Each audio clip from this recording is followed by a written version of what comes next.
Imagine your mind is like this busy little workshop, right? Every day, it's filled with all kinds of noise, thoughts, habits, routines.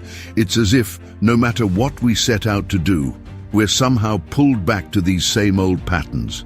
Wake up, check our phones, scroll, get caught up in the usual morning rush. Sound familiar? Now, here's where it gets interesting. Most of us think we're in control, that we're consciously making every choice. But science, specifically neuroscience, shows that a lot of what we do is on autopilot. Yep, our brains actually prefer routines because they're energy-saving. Think of your brain as a computer running preset programs. Routines keep things quick and efficient. And here's where Buddhism slides in with a powerful insight. These autopilot modes are often built on cravings, attachments, and the endless pursuit of comfort. Buddhists have a word for this, a cycle of suffering, which means we're constantly trying to satisfy desires, running after fleeting pleasures, or avoiding discomfort. Over and over, we're like hamsters on a wheel, not even realizing we're stuck. So picture this, a life where we're just flowing along, where the mind is following these set paths without much questioning. And we're not alone here. Neuroscientists call this the default mode network. It's like a part of your brain that just runs scripts based on old habits and reactions. It's responsible for that mental chatter, the wandering thoughts, and the routines that feel so hard to break. The Buddhists, they saw this same tendency thousands of years ago. They knew the mind could be like an untamed horse running wild with no control. But here's the good news. We're not prisoners to these habits. Both Buddhism and neuroscience believe we have the power to step out of this default mode, to actually become aware of these patterns and do something about them. Imagine if you could pause, even for just a second, before reacting to a thought or desire. It's like pressing pause on a movie you've seen 100 times, but suddenly noticing details you never caught before. And that's what starts to happen when you combine neuroscience and Buddhist practice. You begin to see, whoa, I don't have to live on autopilot. I don't have to follow every impulse or fall into the same old reactions. Think about it. Every time you become aware of a habit, just notice it. You're already stepping out of the loop. You're not just reacting blindly, you're starting to wake up from this default state. And here's the cool part. When we do this, our brain actually changes. Yep, real change. Neuroscientists call it neuroplasticity, which is a fancy way of saying your brain rewires itself to support new habits, new ways of thinking. In Buddhism, this awareness is often referred to as mindfulness. It's about paying attention to what's happening in your mind without getting tangled up in it. Instead of being swept away by every thought or feeling, you can look at it, study it, and maybe, just maybe, let it go. This is a skill anyone can learn, and over time, it shifts your whole experience of life. So, as we're starting out here, let's remember, the mind may be wired to stick to routines, but we've got the tools to change that. With the wisdom of Buddhist practice and the power of neuroscience, you're already on the path to something new, something more intentional. This is where the journey begins, breaking out of that old cycle and stepping into awareness. Are you ready to see what happens when we wake up from autopilot? All right, before we go any further, take a moment to subscribe to the channel and give this video a like if you're finding these insights helpful. Every like, every subscription helps us bring more of this content to you, and it lets us know we're on the right path. And if you're feeling inspired, consider becoming a member. It's a powerful way to support our work and keep this channel growing. We'd love to hear your thoughts too. Drop a comment below to share what resonated with you or any insights from your own journey. Thanks for being a part of this community. Let's keep learning and growing together. So, here we are, getting ready to shake things up. Maybe for the first time, you're starting to see that life doesn't have to be on repeat, that we can actually change the way we think and act. And right now, we're about to dive into the part that gets everything moving, the call to start this journey. Ever felt that little tug inside, like something's calling you to make a change? Maybe it's that whisper that says, "There's more to life than this."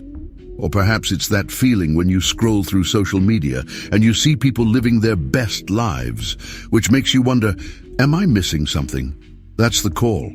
It's that moment when you realize there might be a way to break free from these old patterns and live in a more meaningful, connected way. Buddhism calls this desire to explore deeper truths the beginning of a spiritual quest. It's like a spark, an invitation to look at life, at the mind, from a new perspective. Neuroscience has a take on this too. When we feel that urge to change, our brain is often signaling that it's ready to form new pathways, to rewire old habits. It's a bit like the brain is saying, "Hey, I'm open to trying something different here." So what's really happening here? Well, in Buddhism, this call to change often comes from the realization that we've been chasing after things that don't actually bring lasting happiness. Maybe it's money, status, validation, you name it. But deep down, there's a craving for something more real, something that feels fulfilling and grounded. Neuroscientists call this the dopamine loop. We get a quick rush when we get what we want, but it's temporary.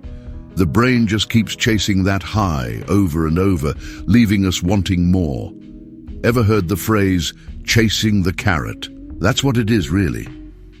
And here's the thing, this call isn't about ditching your goals or your ambitions, not at all. It's about going beyond the surface, about asking yourself, what am I really after? When we start looking at life this way, that's when things start to get interesting. Imagine for a second that you're standing at the edge of a vast, unknown path. This is the moment to decide if you're going to answer that call, to step into something new. Both Buddhism and neuroscience suggest that when we begin to notice these urges for change, it's our mind's way of saying, you're ready for the next step. It's as if you've been given a little nudge, a reminder that life can be more intentional, more aligned with your true self.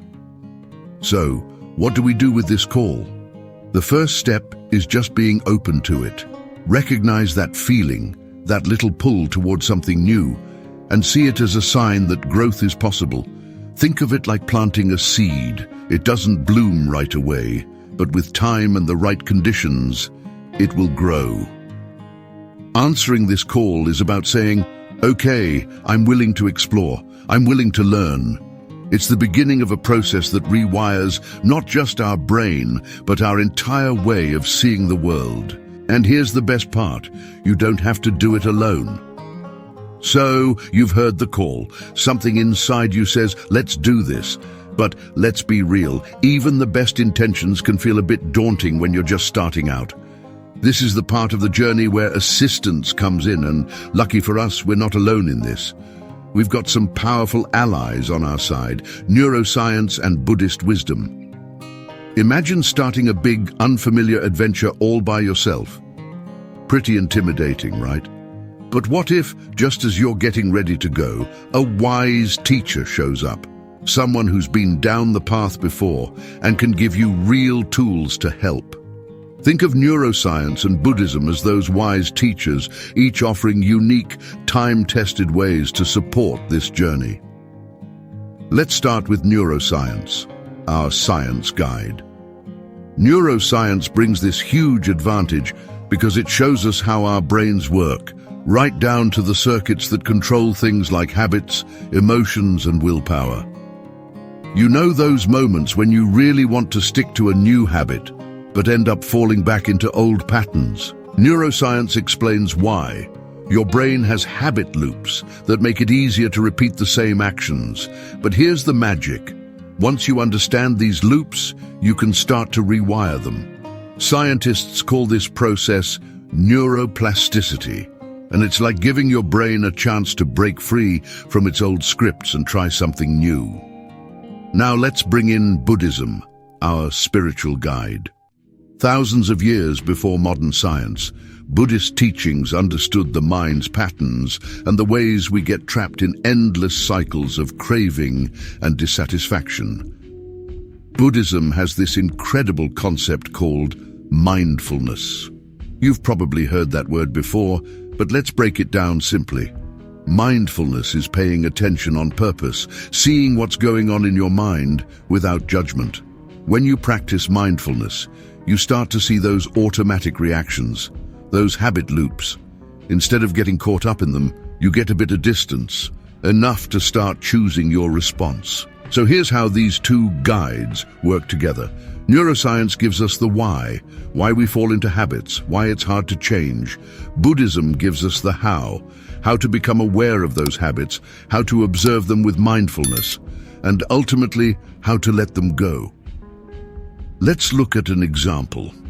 Say you're trying to cut back on checking your phone all the time. Every time you get a notification, your brain gives you a little hit of dopamine, which makes you feel good. But only for a second. That's the brain's habit loop at work.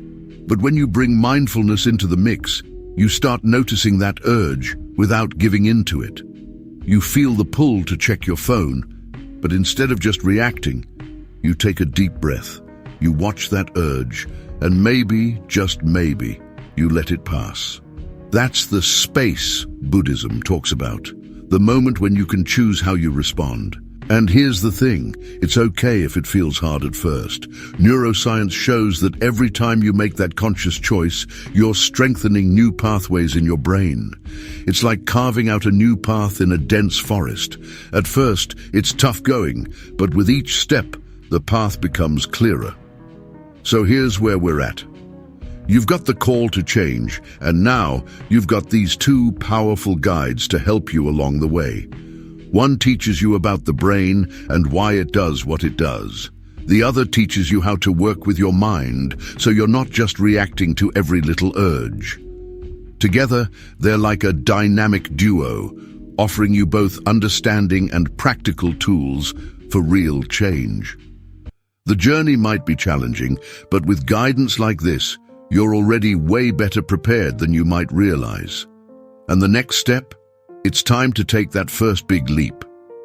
You've heard the call, you've got your guides by your side, and now you're standing at the edge of the comfort zone. It's that familiar place where everything is safe and predictable. But here's the thing, growth doesn't happen here. To truly change, to break free of those old patterns, you've got to step out of that comfort zone and into the unknown. Think about it. Staying in the comfort zone is like reading the same chapter in a book over and over. It's easy, you already know the ending. But if you want something new, you've got to turn the page. And this part? This is where you decide to go all in, to trust in the process of change, even if it feels a bit scary. Now, both neuroscience and Buddhism have a lot to say about stepping out of your comfort zone. Let's look at neuroscience first. Our brains are wired to seek safety and routine. When you try to change something, your brain's alarm system, known as the amygdala, freaks out a little. It's like your brain saying, "Hey, are you sure about this? Maybe we should just stick to what we know." This is why change feels uncomfortable. It's your brain trying to keep you in familiar territory. But here's the good news. The discomfort is actually a sign that you're growing. Neuroscientists call this the stretch zone. It's where your brain is working hard to create new pathways, adapting to a new way of thinking or doing things.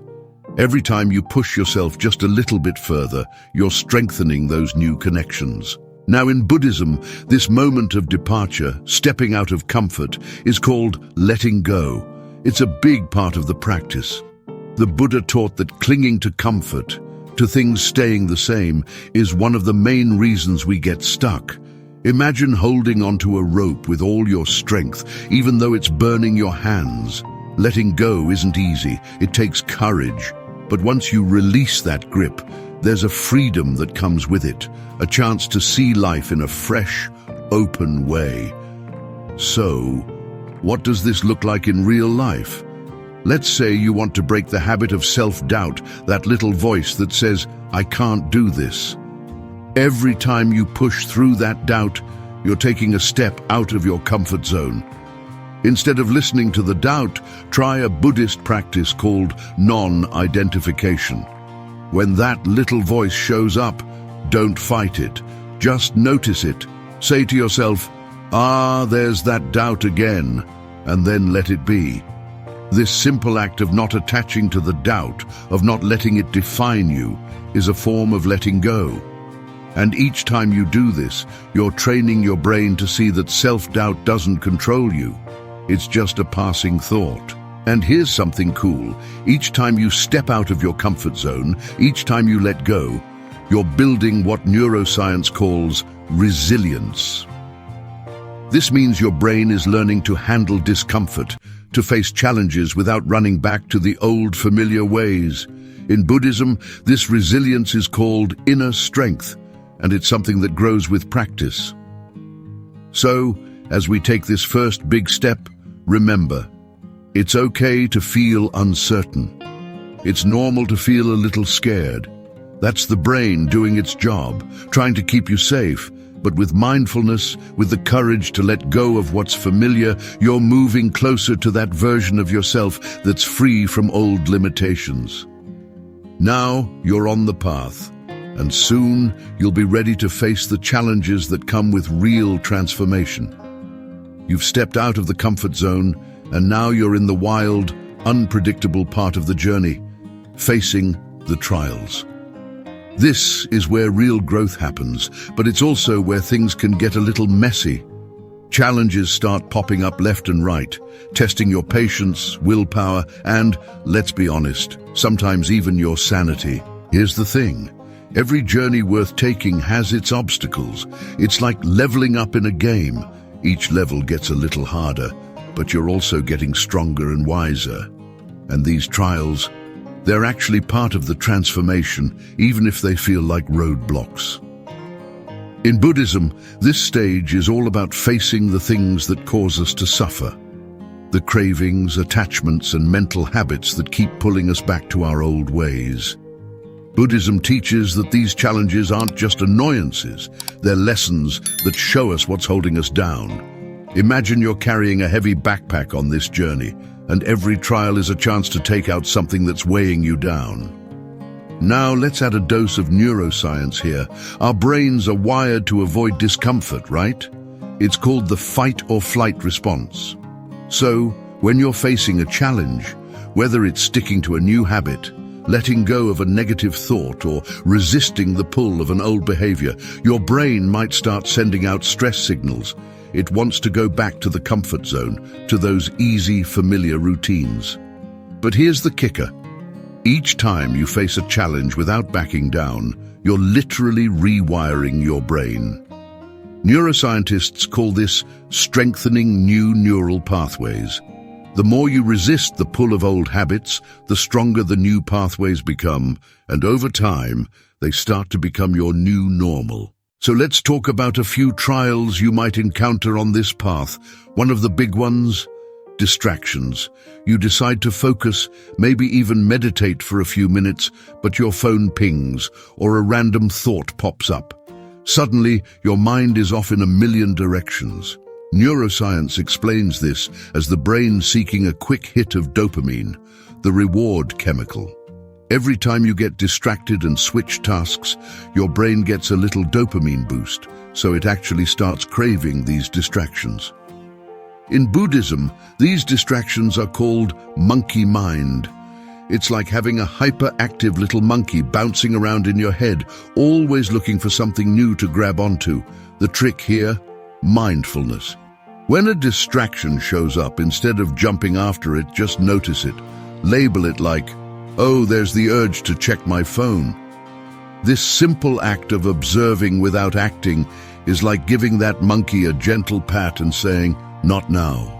And each time you do this, you're teaching your brain that focus is more rewarding than distraction. Another big trial, self-doubt. You start questioning if you're even capable of change, if all this effort is worth it. Self-doubt is like this sneaky little voice that knows all your weak spots. Neuroscience shows us that self-doubt is often connected to past experiences stored in the brain's memory centers. When you try something new, the brain pulls up all the times you've struggled or failed, and it uses those memories to create a feeling of doubt. But here's where Buddhism gives us a powerful tool: compassion. Buddhism teaches that self-doubt is just another thought. It doesn't define you.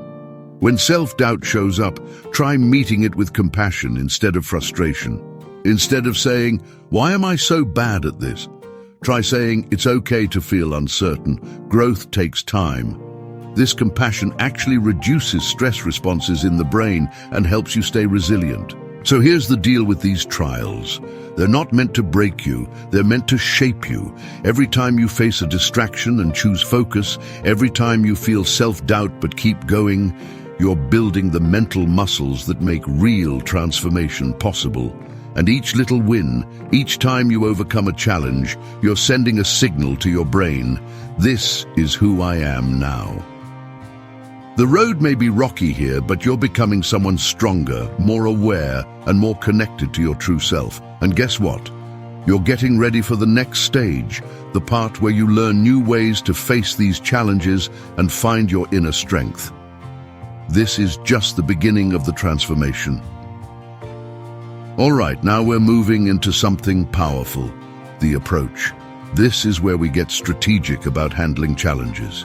It's like you've been navigating the stormy sea of trials, and now it's time to find ways to steer the ship, to tackle obstacles with skill and clarity, rather than just pushing through them blindly. You're probably asking, how do I actually deal with these challenges? Well, this is where Buddhism and neuroscience give us some of their best tools. Imagine your mind as a toolkit.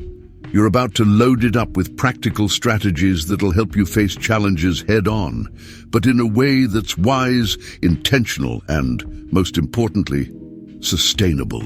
Let's start with a concept that both neuroscience and Buddhism absolutely love: mindfulness. We touched on it before, but here's where it gets deep. Mindfulness is like a flashlight for the mind. It shines light on whatever you're experiencing, whether it's a thought, an emotion, or a physical sensation, without trying to change or judge it. Neuroscience shows that when we practice mindfulness, we're activating the prefrontal cortex, the part of the brain responsible for self-control, decision-making, and focus. And over time, mindfulness actually strengthens this area, making it easier to stay grounded even when challenges arise. Let's try a quick practice. Imagine you're facing a strong urge to react. Maybe it's anger, frustration, or that itching urge to give up. Take a deep breath and just notice it.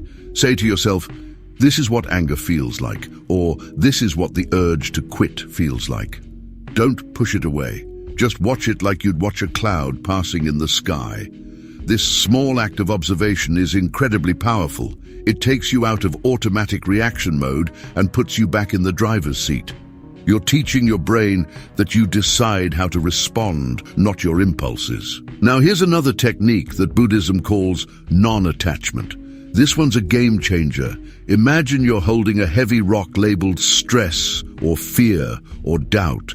The rock represents a thought or feeling that you're clinging to, even though it's weighing you down. Non-attachment is like realizing, wait, I can just set this down. In Buddhist practice, non-attachment doesn't mean ignoring your feelings. It means recognizing that you don't have to hold on to them. Neuroscience backs this up too. Studies show that when we practice letting go, literally not identifying with every thought or feeling, the brain reduces activity in areas linked to stress and anxiety. So the next time a tough feeling shows up, ask yourself, do I really need to carry this, or can I set it down? Another Buddhist approach that lines up beautifully with neuroscience is self-compassion. Think of self-compassion as treating yourself like you would a close friend. When you're struggling, instead of beating yourself up, you meet the struggle with kindness. Neuroscience has shown that self-compassion activates the brain's soothing system, which releases calming chemicals like oxytocin, helping you stay balanced under pressure. So, if you hit a wall, try this. Put a hand on your chest, take a deep breath, and say something like, "This is hard, but I'm here for myself." This small gesture helps the brain shift from self-criticism to self-support, making it easier to get back up and keep going. Finally, let's talk about visualization. This is something both neuroscience and Buddhist meditation use to build resilience. When you visualize yourself handling challenges, staying calm, choosing focus, and overcoming obstacles, your brain starts wiring itself to make those behaviors easier in real life. Neuroscience shows that when you mentally rehearse positive actions, you actually activate the same brain circuits you'd use if you were doing the action for real. Buddhists call this setting an intention. By picturing yourself handling difficulties with grace, you're planting seeds in your mind that will grow over time, making it easier to respond that way when challenges actually show up. So let's take stock of what's in our toolkit now. Mindfulness. Observing what's happening in the mind without getting pulled into it. Non-attachment. Letting go of thoughts and emotions that weigh us down. Self-compassion. Being gentle and supportive with yourself through the struggle. Visualization. Mentally rehearsing positive actions to rewire the brain for resilience. These are not just abstract ideas, they're practical strategies you can use every day. And each time you use one of these tools, you're training your brain to handle challenges with greater clarity and strength. The best part? These skills don't just help you in the moment. They're building a new foundation for how you face life's ups and downs. So here you are, equipped with tools, armed with awareness, and ready to move forward. And next? Well, every journey has its tests, and sometimes there's a moment that really shakes things up. This is the point where everything gets real. You've stepped out of the comfort zone, you've faced trials, you've even learned some incredible tools. And yet, here it is, the biggest challenge yet. It's that moment when everything you've worked for feels like it's being tested. This crisis isn't just another obstacle, it's a deep, internal struggle. It's the voice that says, "I can't do this." The feeling that maybe all this effort isn't going to work. Sound familiar? In Buddhism, this moment is known as the Great Doubt. It's that sinking feeling, that moment of real resistance when you question everything. Buddhists say that facing this kind of doubt is like staring into a mirror that reflects all your fears, insecurities, and past struggles. It's intense, but here's the thing. This crisis is actually part of the journey to awakening. It's like a fire that burns away what's holding you back, leaving only what's true and strong. Neuroscience has its own take on this. When we face a crisis, the brain's amygdala, the part responsible for fear and emotional responses, goes into overdrive. It sounds alarms, releasing stress hormones, making us want to retreat to the safety of old habits. This is why crises feel so overwhelming. But here's the key. If you push through this moment, you trigger another part of the brain, the prefrontal cortex, that can help you stay focused and make conscious choices. It's like your brain is testing you, asking, are you going to let fear control you, or are you going to step up? So how do we face this kind of crisis? First, let's take a lesson from Buddhism. Acknowledge the struggle. When doubt and fear show up, it's tempting to push them away or pretend they're not there. But Buddhists teach that resistance only makes the crisis stronger. Instead, sit with it. Take a moment to say, yes, this is hard. Yes, I'm struggling right now. Just acknowledging the challenge without judgment softens its hold over you. Now let's bring in a powerful tool from neuroscience, reframing. This is a cognitive skill that involves changing how you interpret a situation. For example, Instead of seeing this crisis as a failure or as a reason to quit, try reframing it as a test, an opportunity to grow stronger. Neuroscience shows that when we reframe a challenge, we actually change the brain's response. Stress levels drop, and we can access parts of the brain that support resilience and problem solving. Instead of thinking, "I'm stuck," try telling yourself, "This is the tough part of growth. It's okay to struggle." This shift changes everything, allowing you to face the crisis with a different mindset. Here's another powerful tool from Buddhism: meditation on impermanence. This is a practice of remembering that everything, every feeling, every thought, every crisis is temporary. Think about the last time you were really upset. Back then, it might have felt endless, but eventually it passed. When you meditate on impermanence, you're training yourself to see that even the toughest moments will come and go. Neuroscientists have found that this practice of temporal distancing, reminding yourself that things are temporary, helps reduce emotional intensity. So when you're in the heat of a crisis, try to remind yourself, "This too shall pass." And finally, self-compassion. This one's huge. We talked about it before, but in a crisis, self-compassion becomes essential. When you're in that dark place, give yourself permission to be human. Neuroscience shows that self-compassion activates the brain's soothing system, releasing chemicals like oxytocin that counteract stress. So, talk to yourself like you would a friend. Say, "I'm going through a rough patch and that's okay. I'm allowed to struggle." This gentle approach gives you the strength to keep going. Let's break it down. Here's what you do when a crisis hits. Acknowledge the struggle. Don't run from it. Face it honestly and with courage.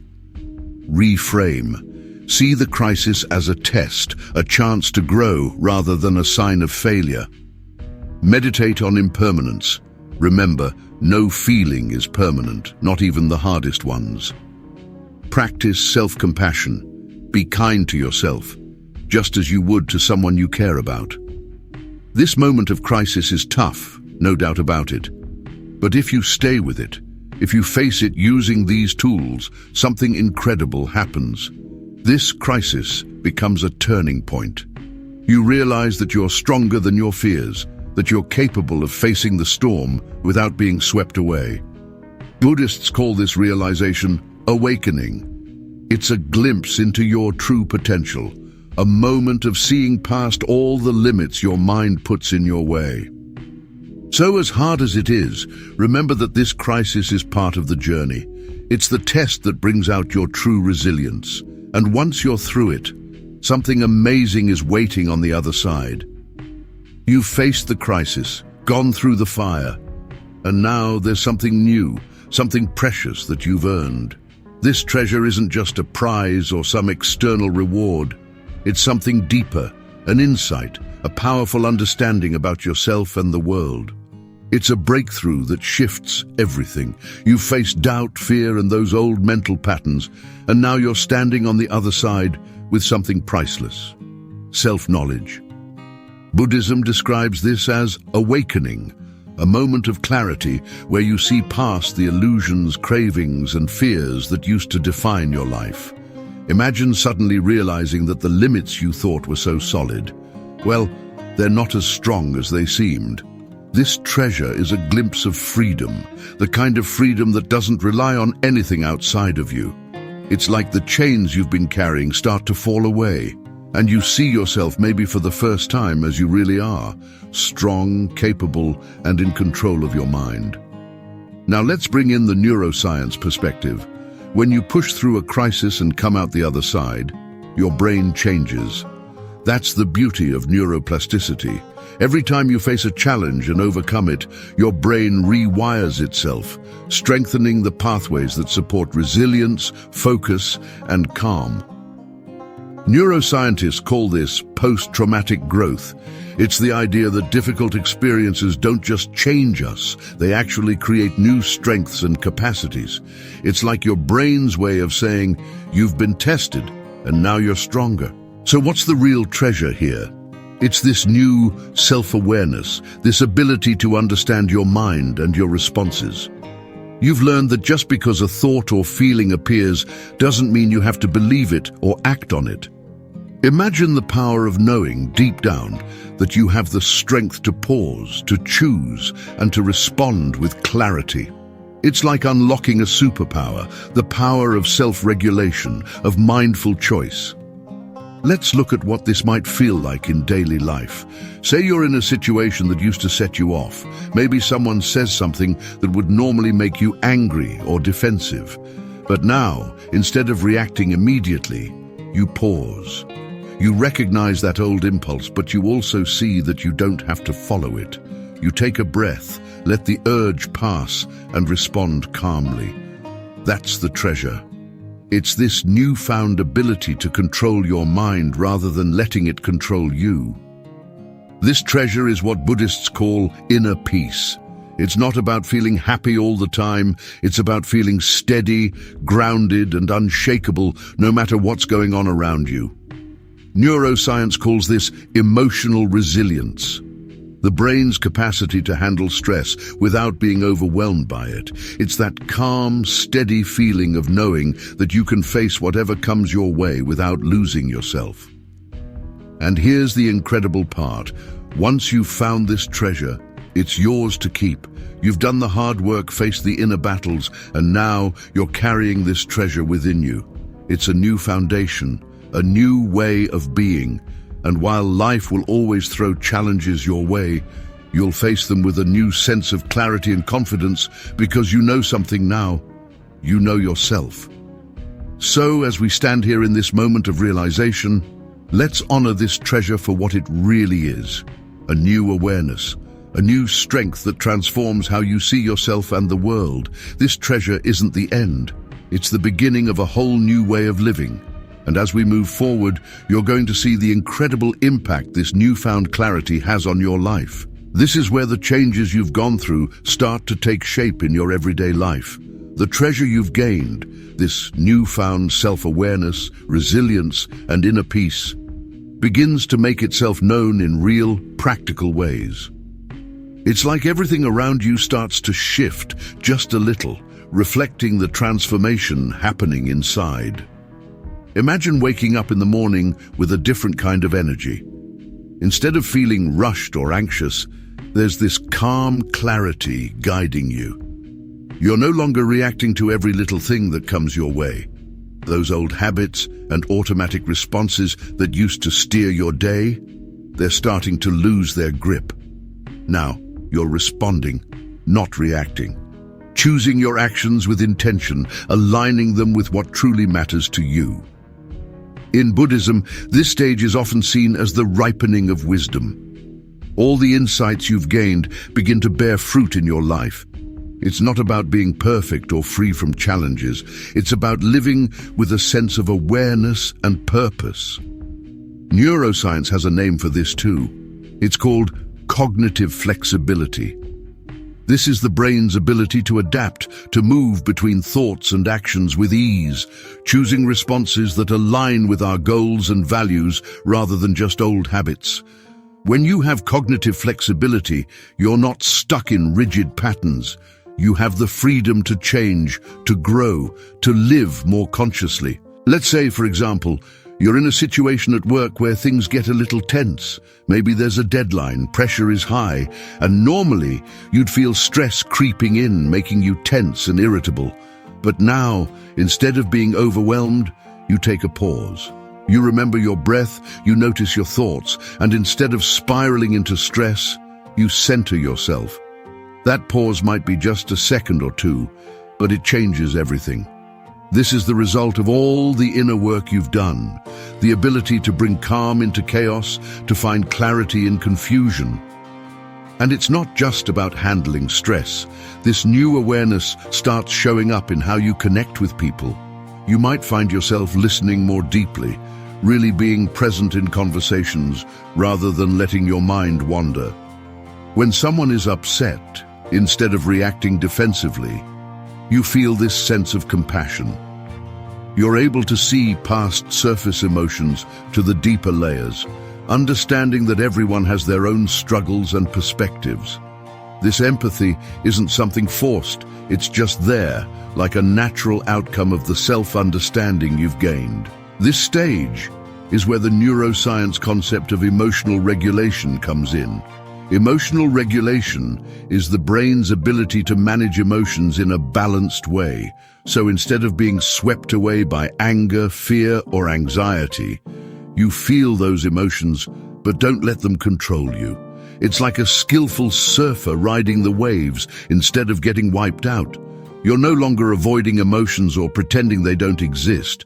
You're simply observing them, letting them pass without being dragged under. And the more you practice this, the stronger your emotional regulation becomes, rewiring your brain to respond with calm rather than chaos. And here's something incredible. As you continue to live with this awareness, people around you start to notice. They might not be able to put it into words, but they feel the change. You become a presence that brings calm, someone who listens, who responds thoughtfully. Friends, family, colleagues, they start to look to you as a source of stability, maybe even inspiration. It's not that you're doing anything special, it's simply the result of all the inner growth you've experienced, radiating outward. This result isn't flashy or loud, it's subtle, almost like a gentle shift, but it's powerful. You're no longer moving through life on autopilot. Instead, every step, every interaction, every choice you make reflects this deeper understanding.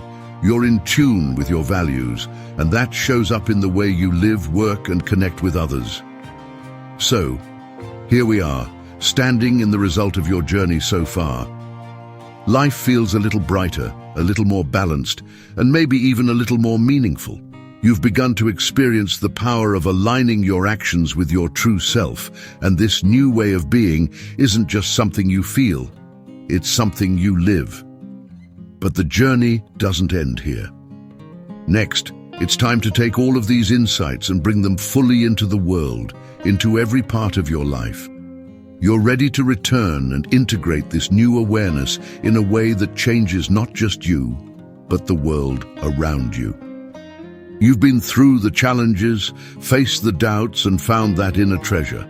Now it's time to bring this newfound wisdom back into your everyday life. This is where the journey circles back to the world you started from.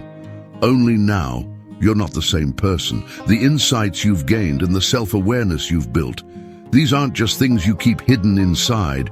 They're meant to be shared, expressed, and lived out. In Buddhist philosophy, this return is about integration. It's one thing to find peace and understanding while meditating or in moments of stillness. But the real growth shows when you bring that peace into the hustle and bustle of daily life. Imagine bringing the calm you've cultivated into every meeting, every conversation, and even into those little everyday interactions with strangers. You're now living the journey, letting your actions, words, and presence reflect the changes you've made within. Let's get practical here. Neuroscience tells us that one of the most effective ways to make new habits stick is through repetition. When you repeat a new way of thinking or acting, you're strengthening the neural pathways that support it. It's like carving a trail through the forest. Each time you walk it, the path becomes clearer and easier to follow. So when you bring this awareness into your daily life, you're training your brain to stay in that state of calm, resilience, and intention, even when life gets chaotic. Here's what this might look like. Say you're stuck in traffic, something that would have normally spiked your stress levels. But now, instead of letting frustration take over, you recognize that familiar feeling and pause. Maybe you take a deep breath, maybe you practice a moment of gratitude, or maybe you just allow yourself to be present without reacting. This isn't a huge, dramatic shift. It's subtle, but it changes how you experience the moment. And each time you do this, you're reinforcing the habit of peace over stress, of choice over reaction. And there's another powerful effect of the return. It changes your relationships. People can sense when someone is truly present, when they're listening deeply and responding with empathy. This awareness you've developed makes you a better friend, partner, parent, and co-worker. In Buddhism, this kind of presence is called compassionate awareness. It's the idea that our own inner peace naturally extends outward, creating a ripple effect that brings calm and kindness to others. Neuroscience has shown that when we practice empathy and connection, our brains release oxytocin, a hormone that strengthens social bonds and helps us feel connected. So, in returning to everyday life with this calm presence, you're also helping to create more meaningful, supportive relationships. Now, let's talk about purpose. This part of the return is where you start aligning your actions with the things that truly matter to you. Maybe you begin to notice how you spend your time, choosing activities, relationships, and goals that reflect your true values. You might find that some old habits, jobs, or relationships no longer align with who you've become, and that's okay. Part of the return is letting go of what no longer serves you, making space for what does. This clarity of purpose brings a new depth to your actions, a sense that you're not just going through the motions, you're living in a way that's true to yourself. Imagine the impact of showing up each day with this kind of intention. Neuroscience shows us that when we live with purpose, our brains release dopamine, the motivation chemical, which makes it easier to stay focused and energized. Purposeful living isn't just fulfilling, it's actually good for the brain. And in Buddhism, living in alignment with our values is seen as a path to right action, which means our actions are not only beneficial to us, but also to the people and the world around us. So this return isn't just about you. It's about contributing to something larger than yourself, sharing the benefits of your journey with the people you meet, the work you do, and the environment you live in. You're returning to the real world, but now with a renewed sense of purpose, a deeper calm, and a mindset that can face life's ups and downs with grace. Here's the beauty of it all. Every time you act from this place of clarity and intention, you're reinforcing that change within yourself. You're building a life that's not only about surviving but thriving, where every day is an opportunity to grow, connect, and make a positive impact. So as you return, remember this: your journey doesn't end here. This return is a continuous cycle, an opportunity to keep growing and expanding. You've taken the inner work you've done and brought it back into the world, making your life and the lives of those around you just a little bit brighter, a little bit kinder. And now, you're ready for the next chapter. Living this transformation day by day, moment by moment, creating a new life shaped by everything you've learned.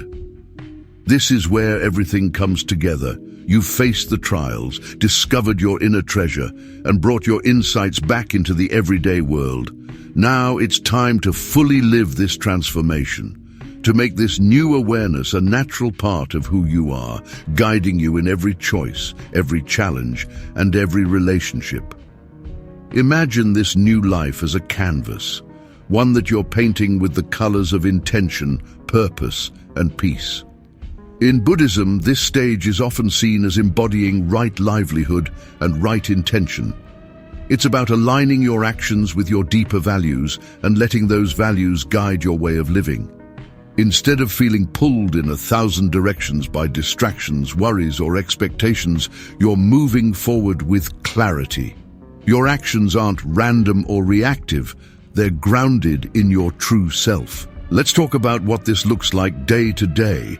Remember those moments of mindfulness you practiced? They're becoming second nature now. Where once your mind might have wandered or drifted into autopilot, you're finding yourself more present, more tuned in. Neuroscience tells us that when we practice mindfulness regularly, we strengthen the brain's default mode network, the part that supports calm, self-awareness, and emotional balance. So this new life isn't just a choice you make once. It's a way of being that your brain is supporting every day, making peace and clarity your natural state. This new life also means living with a sense of resilience. You're not immune to challenges, but they don't throw you off balance the way they used to. Let's say you face a setback at work or an unexpected disappointment. In the past, this might have triggered a spiral of stress or frustration. But now, you find yourself pausing, grounding yourself, and approaching the situation from a place of calm. This is the power of emotional resilience, something both Buddhism and neuroscience deeply value. Buddhists often call this equanimity, the ability to stay balanced and open no matter what life brings.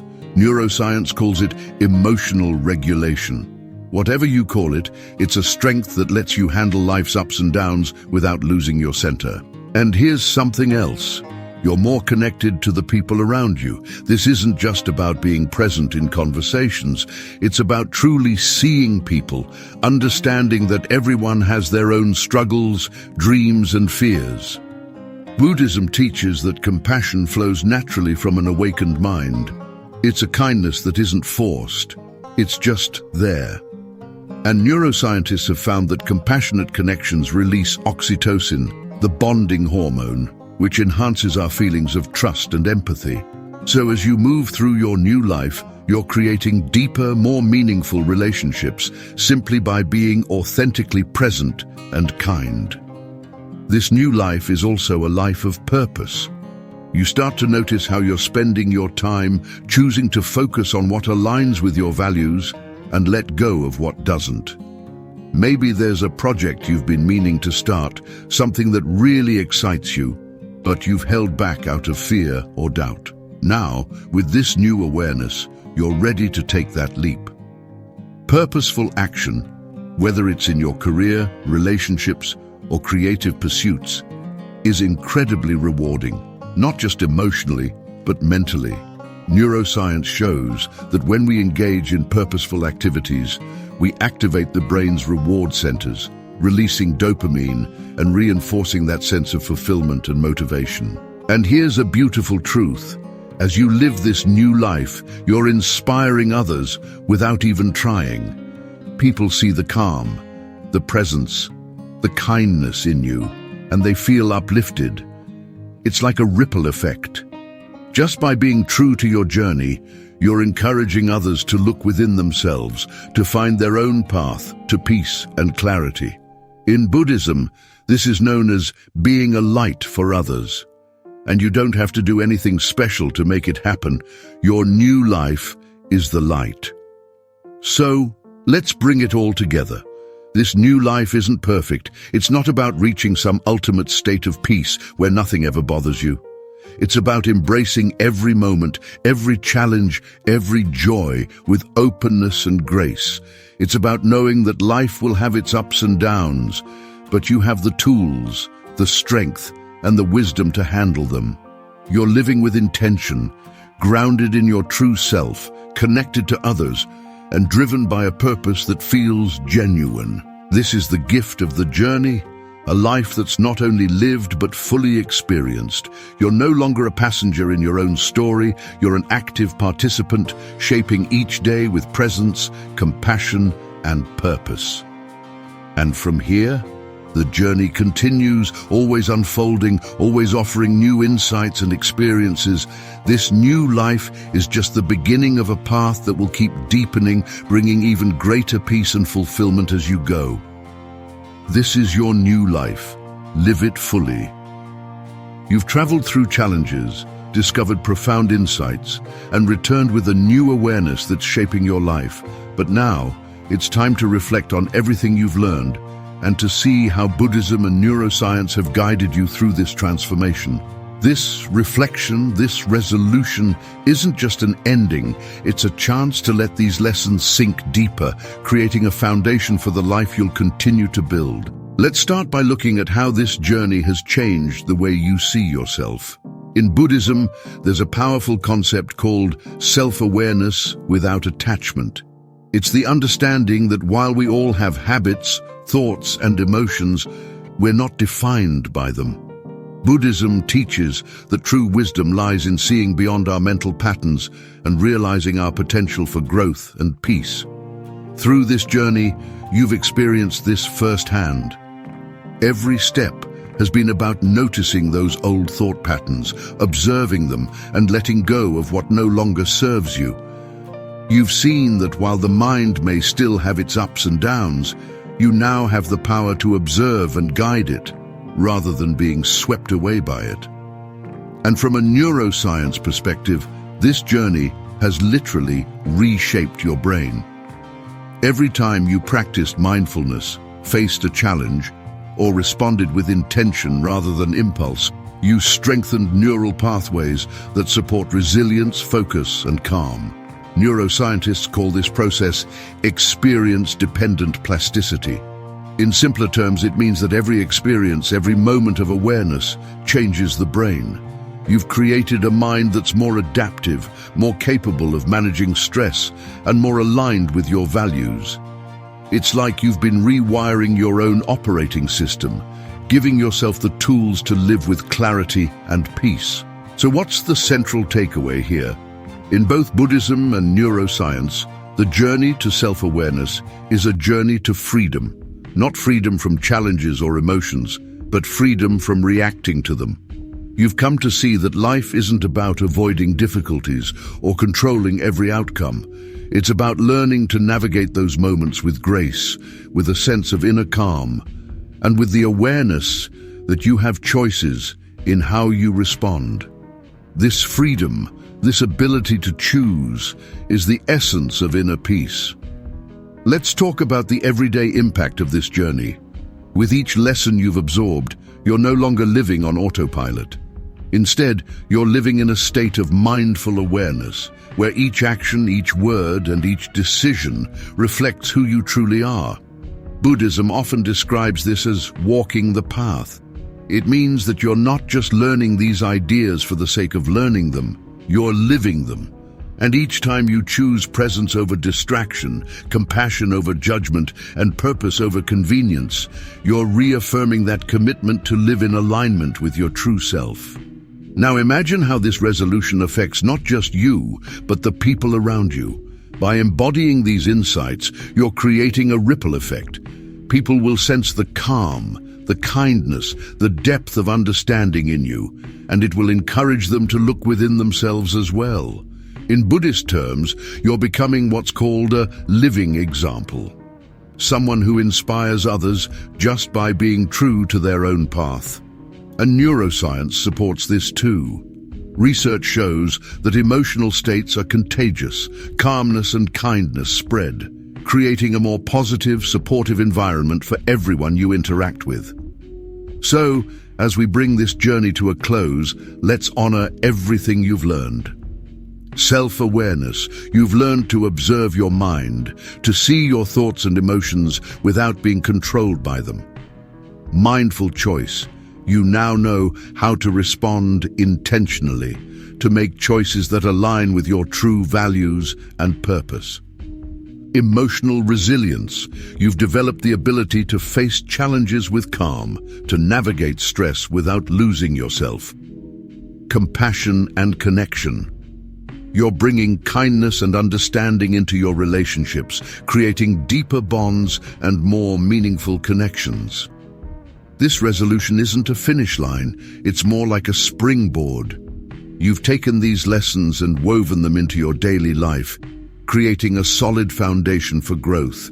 And while the journey will continue, always offering new insights, new challenges, and new depths, this moment is one to appreciate. You've arrived at a place of true understanding, a state where you're not just living life, but experiencing it fully, intentionally, and with a deep sense of purpose. So as you move forward, carry these lessons with you. Let them be your compass, guiding you through each new day, each new experience. You are now equipped with the wisdom and resilience to face whatever comes your way. This is your journey, one that will keep unfolding, always bringing you closer to your truest self. You've gone through this transformative journey, learned valuable lessons, and built a deep awareness of who you are and what truly matters. Now we're returning to the everyday world, but it's not the same as it was before. This time, you're different. and that changes everything. Imagine stepping back into your regular routines, into your relationships, into the familiar places of your life, but seeing them through new eyes. In Buddhism, this stage is often seen as a return to what's called the ordinary world, but with extraordinary insight. It's not about finding something new outside of yourself.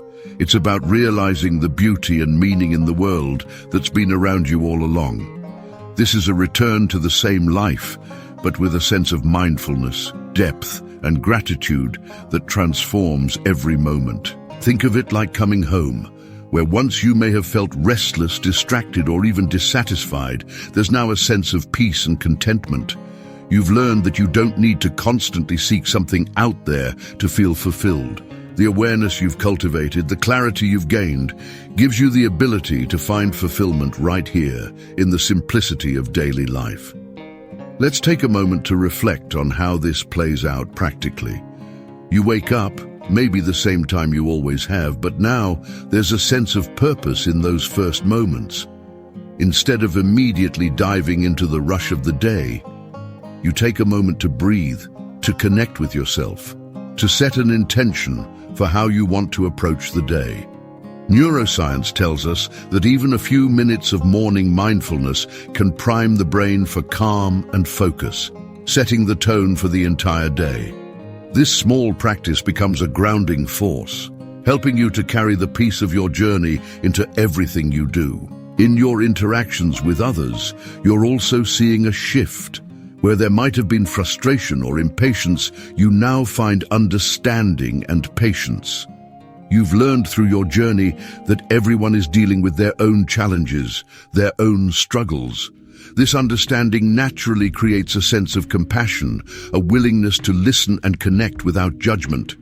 Buddhism teaches that this kind of compassion is a gift we give to others, but also to ourselves, as it creates a more harmonious world around us.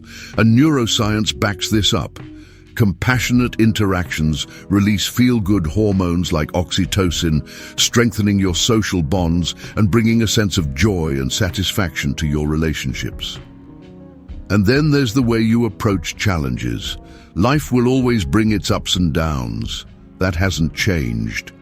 But what has changed is your ability to face those challenges with resilience. You've developed the tools to observe your reactions, to step back, and to choose your response with clarity. No longer pulled into stress or anxiety, you're able to navigate difficult situations with a calm, centered mind. This is what neuroscience calls emotional regulation, a skill that allows you to keep perspective and stay grounded even in the toughest moments. In Buddhist terms, this is the embodiment of equanimity, the balanced mind that doesn't get tossed around by every storm. And perhaps most powerfully, you're living with a sense of purpose. Instead of moving through life without direction, you now have a clearer understanding of what truly matters to you. You're choosing to spend your time and energy on the things that align with your values, on the people and activities that bring you genuine fulfillment. Neuroscience shows that a sense of purpose is one of the strongest predictors of happiness and well-being, releasing dopamine and creating a sustained feeling of motivation and satisfaction. In Buddhism, living with purpose is called walking the path, where each action, no matter how small, is aligned with your deepest values and intentions. So, as you return to your life, you're not just going through the motions. You're creating a life that reflects the wisdom and growth you've experienced. Every interaction, every task, every quiet moment is an opportunity to bring mindfulness, compassion, and intention into your world. You've woven these qualities into the fabric of your daily life, making each day richer, more meaningful, and more connected. This is what it means to come full circle. You're back in the normal life, but it's infused with a new awareness. You've transformed the way you live, the way you connect, and the way you approach challenges. This isn't just a journey you took once. It's a way of life, a continuous cycle of growth, awareness, and compassion that you'll carry with you. So, as you step back into the world, remember that every moment is an opportunity to live this awareness, to bring the lessons of your journey into everything you do. This is the gift of the journey, a life that is deeply lived, filled with presence, purpose, and peace. Welcome back. And remember, the journey always continues, bringing new insights, new growth, and new opportunities to live as your truest self.